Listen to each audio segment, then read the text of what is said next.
Today's focus will be some self-myofascial release techniques for the lower leg. So that'll be primarily the calf and shin muscles.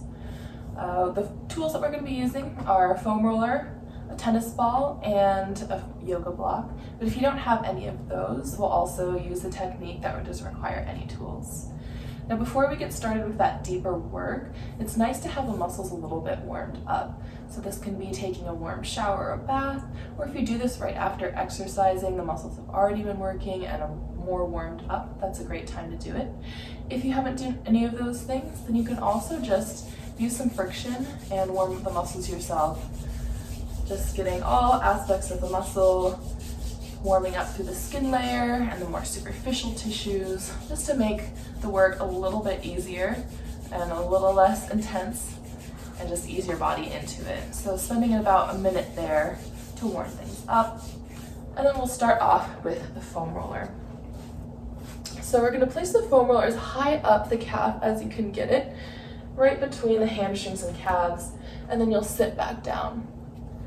Now this can be quite an intense compression for the calves. You might feel it in the hamstrings as well.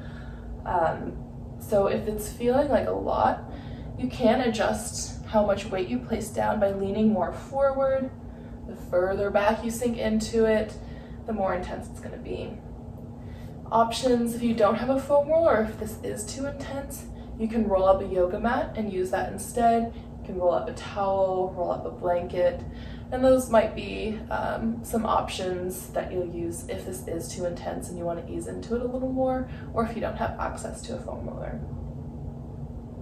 So if it's feeling like you can bear the intensity, seeing if you can lift yourself a little more upright. With every inhale, a little more length to the spine. Every exhale, really allowing the weight of your body to sink into the foam roller. And being mindful here, if you notice that your muscles are tensing against the pressure of the foam roller, then back off a little bit, ease out of it. That's counterproductive to the work we're trying to do. So just finding that balance of embracing the intensity and being able to breathe through it, but not having your muscles react an opposite way to what we're trying to do. And sitting here for a minute or so, relaxing, sinking into it. And you might just find that the foam roller, depending on the shape of your body and the shape of the foam roller, you can only find one spot to place the foam roller. But if you're able to, just adjust the foam roller a little bit further down the calf and then sit back down. And just kind of checking in with your body. The further you move down, you might feel less intensity, you might feel more. And between the two sides, you might notice that one feels a little more tender than the other. Just kind of taking that moment to observe and notice any asymmetries in the body. And then, if you can, one more time rolling that foam roller right down towards the Achilles tendon, so we can just get that full length of the muscle, that nice compression. And if it is feeling like it's less intensity, the further down you go, you might even slightly lean backwards. Just keep sinking that weight down into the foam roller, letting gravity do the work. Again, about a minute or so more if you'd like, in each position that you're able to place that foam roller. Once you're done there, we'll release the foam roller out in front of us. And then placing the calf on the foam roller, starting at the very top, so right below the knee. Place your hands back behind you so you just have a little more control. And you're just going to start off here going up and down the length of the muscle. So really slowly, keeping the knee slightly bent and the foot heavy towards the floor. Press into your opposite foot that's on the ground so you have that control as you roll up. Good. I'm kind of using this as an assessment tool to start off as well.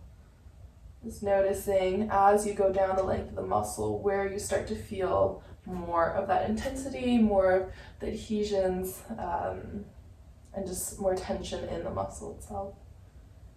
And so once you've gone straight up the front or the back part of the muscle, you might start to turn the leg out. So rotating through the hip and then working one long line down the outer side of the leg.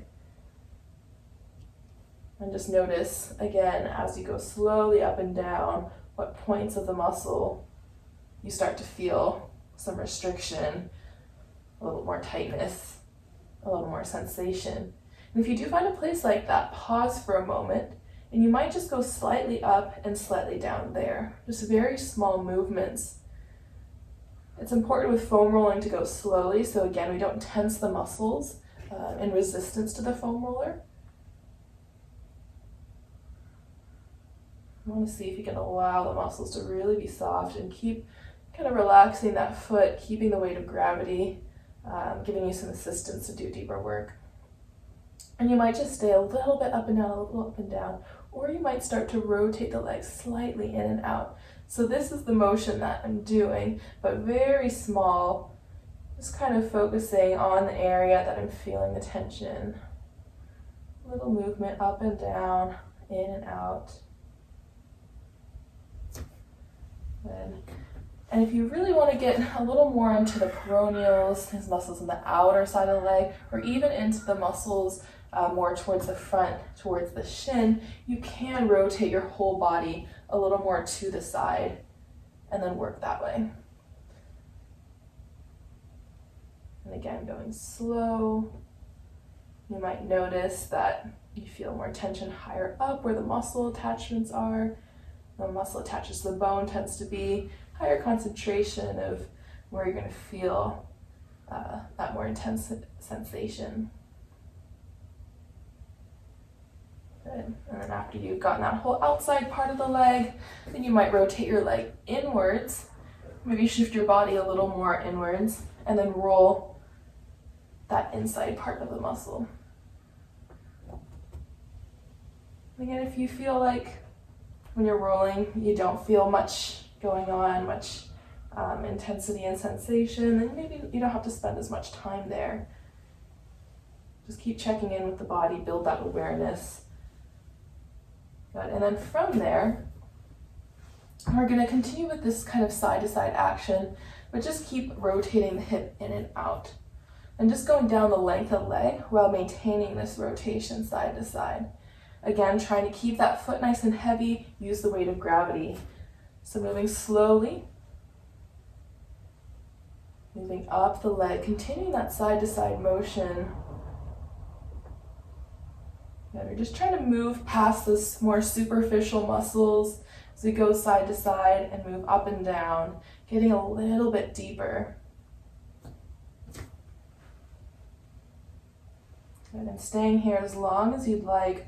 When you start to notice that the sensation isn't as intense, it's a good sign that you found some change and you can move on. And now that itself can be a great treatment for that lower leg. If you want a little bit more, the tennis ball will be a little more direct pressure. Grabbing a block or a book, something that has a little elevation, place your tennis ball or your lacrosse ball on top of that block. And then placing your calf on top of the tennis ball. That's a little more direct pressure here. And you'll do a similar thing with as you did with the foam roller.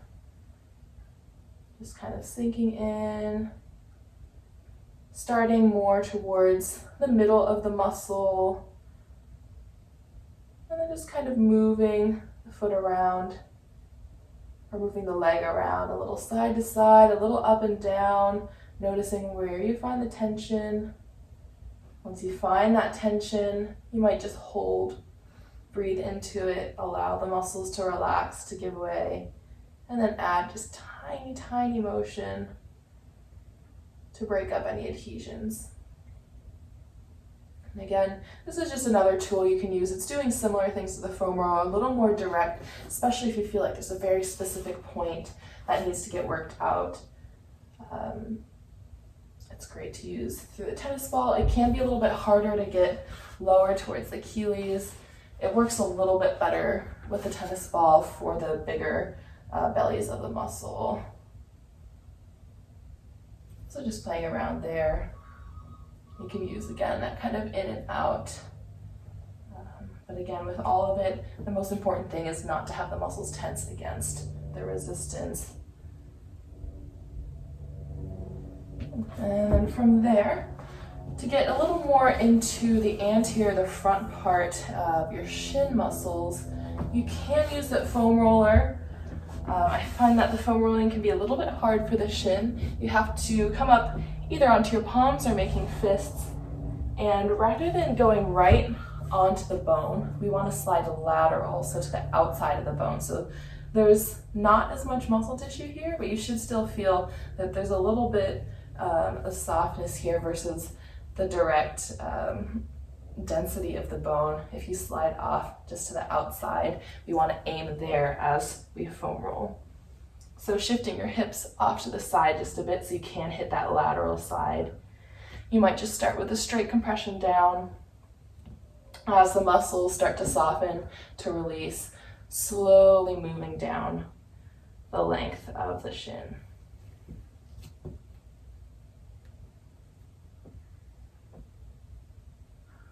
And we'll go up and down here.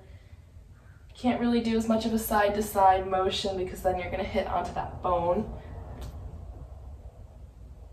So that's one option here. If that's feeling kind of uncomfortable in your body, you might try using the tennis ball instead and just doing a straight down compression, starting at the top of the muscle. So basically just placing that tennis ball, again, off of the bone, straight down, and then just kneeling on top of it. You might, again, shift your weight a little more forward, kind of play with the position of the ball. You won't be able to slide that tennis ball too far down the length of the shin, just depending on how wide your shin is. You can press down for a little more pressure. You can sink down with your forearm for more pressure. But here again, it's not going to be as much movement. It's just going to be that straight down compression, sitting there, sitting with it, breathing into it, using gravity to assist you. And one more thing that we're going to try is, without the tools, is using our own knee to find compression through the calves. So moving into a tabletop position, you're going to take your opposite leg. So I'm going to be using my right leg in towards the left calf. Bend the knee and place the knee as high up the calf as you can. So we're using the knee here as that compressive tool. So again, just starting kind of right in the middle of the muscle, but towards the top. So rather than towards the sides of the muscle, just right through the center, as close as you can get towards the knee.